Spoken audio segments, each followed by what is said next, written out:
Hello, Janet. Welcome to Chic Critique. We're sorry we missed you the first couple of weeks, but I'm really glad that you have joined us here. Your images are gorgeous, and I'm really looking forward to getting to know you. So I'm Tiffany from Munchkins and Mohawks Photography, and we're going to be taking a look at your 3 images today. Now, unfortunately, I don't think well, maybe it is fortunately, there's not a whole lot that I want to talk to you about as of yet. We've got some really beautiful images. We're going to go over each one of them in detail. But going forward for next week, I would love to see if you could include your camera settings so we can make sure that everything is in check. It looks like it is, but all of the data is not available, so I can't tell what your settings were. Okay, so looks like you've been shooting for the past, let's see here, 2 years? I think it says, yeah, past 2 years you shoot Nikon. And let's take a look. All right, so our first image is a sweet little girl kind of dipping her fingers into a pond. I absolutely love this shot. I love the tones of the image. So the blue water with her like peachy sweater and her pink hair bow, and the peach from the stone really is harmonious. I love all the tones together. So there's really only a couple things I would have done differently to the image, and I want you to think about next time you're shooting. The image follows the rule of thirds very well. You can kind of see here our subject's kind of right where our golden spiral is. And if you missed our golden spiral last week, let me kind of pull that into Lightroom and you can see what I'm talking about. Let me make this a little bit bigger if we can. Whoops. All right, so it's a small file, but we can kind of still take a look at this. All right, so you can see that you followed the golden spiral rule very well. So we read from left to right. Let's see our eyes kind of swoop down through the image, catching part of the story and resting right over here, camera right. So you followed that rule very well. There's a couple things that I think composition-wise could have made the image stronger. So I feel like this, the ledge of the water is kind of cutting the image in half. I would have loved to have seen it come from this angle here. So if we go into Photoshop,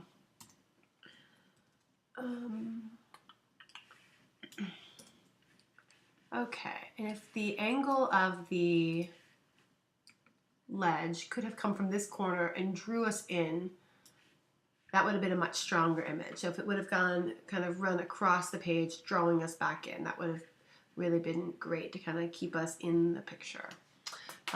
Also, I would have loved to see more space. So I love how she's like tapping her fingers in here, but if we could have gotten like the reflection a little bit more down in here, I think that would have really even been a stronger image. So back up a little bit. I think your camera settings are appropriate, although I can't tell what they are. You look like you shot pretty wide open because you've got this nice bokeh in the background.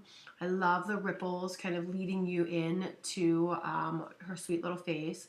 Love that you've got her little eyelashes and her sweet expressions, just perfect.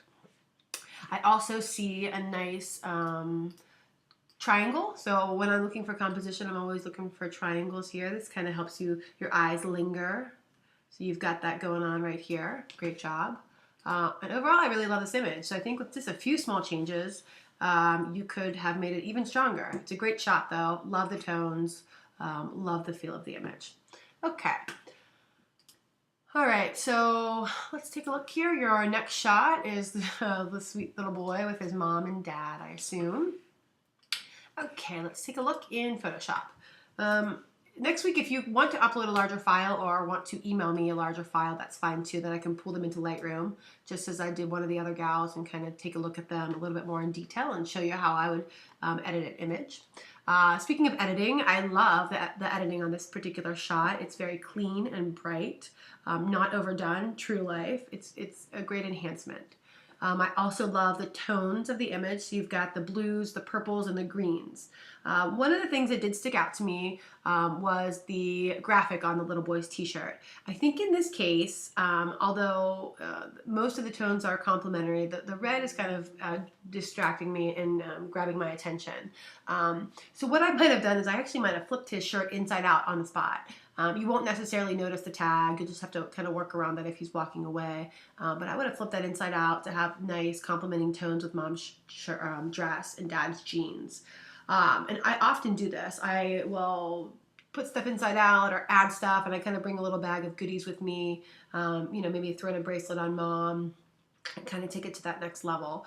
So oftentimes I'll have a couple pieces in my car, or just kind of think outside the box. Say, okay, you came with a shirt on that it's maybe not necessarily works with the styling all that well, but let's flip it inside out or turn it on backwards, or throw a little sweater over top of it.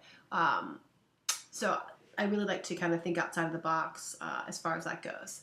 I love your camera settings. It looks like you've shot this pretty wide open, so you've got this beautiful bokeh in the background, which is adding to the image, not taking away. Composition-wise, I would have liked to see you back up a little bit. I kind of feel like this is tight. Their feet are really just kind of close to the bottom of the page. So if we would have taken a couple steps backwards and we would have had a little bit more room around it to breathe and circle through the image.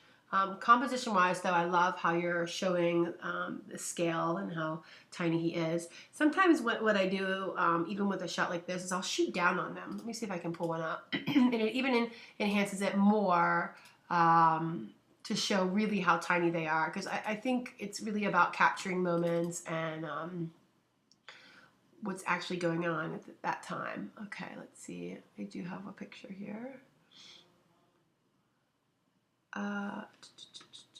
Give me 1 second.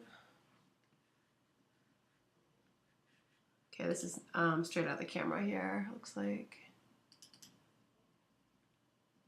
Okay, so you can kind of see I shoot down sometimes to show really how tiny they are. But just alternate idea. But great shot. I love the colors, love his expression, really great work. All right, and let's take a look at our last image. This is great. It totally reminded me of something Sue Bryce would do with the posing. So you've got her leaning up against this wall. It's creating some nice shadowing over here. We've got the light coming in directionally here. It's great. Her expression is natural. There's just a couple things that I would take a look at.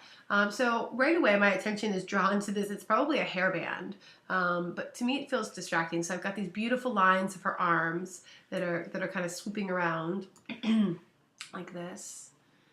But I feel like this is cutting my line of vision. It's kind of interrupting my eyes. So I make sure that, especially with teenagers, they often have a hair tie put on their arm. I make sure I pay attention to all those details, so after the fact, I don't have to clone anything out. I really try to get it right in camera so that there's not too much to do afterwards. So that would have been an easy fix. Also, I feel like you could crop this in a little bit. Her eyes are feeling pretty centered to me. So if you would have, whoopsie, cropped it a little bit camera left. Oops, that's not right, sorry. Let's see, with 4. Okay, somewhere in this vicinity here. Yeah, I would have liked to seen it tighter in, and her eyes kind of in the top third of the image. But great shadowing, great expression. I really, it's a great image. There's not much else I would do to that. So a simple crop and take off her hairband, and I think you're good to go. The editing looks nice and clean. I can't tell from this image size, but she looks like she's got plenty of light in her eyes. So next week, if you would like to include anything else you want to talk about, give me some images that you think maybe didn't work, and I can talk to you about why. It's 3 really great shots. I'd love to see camera settings for next week, and if you want to, you can email me the raw files. I'll include my email in, well, it's Tiffany@munchkinsandmohawks.com. It's pretty easy. So I will see you next week. Thank you again, and we're so glad you ended up joining us, Janet, and take care.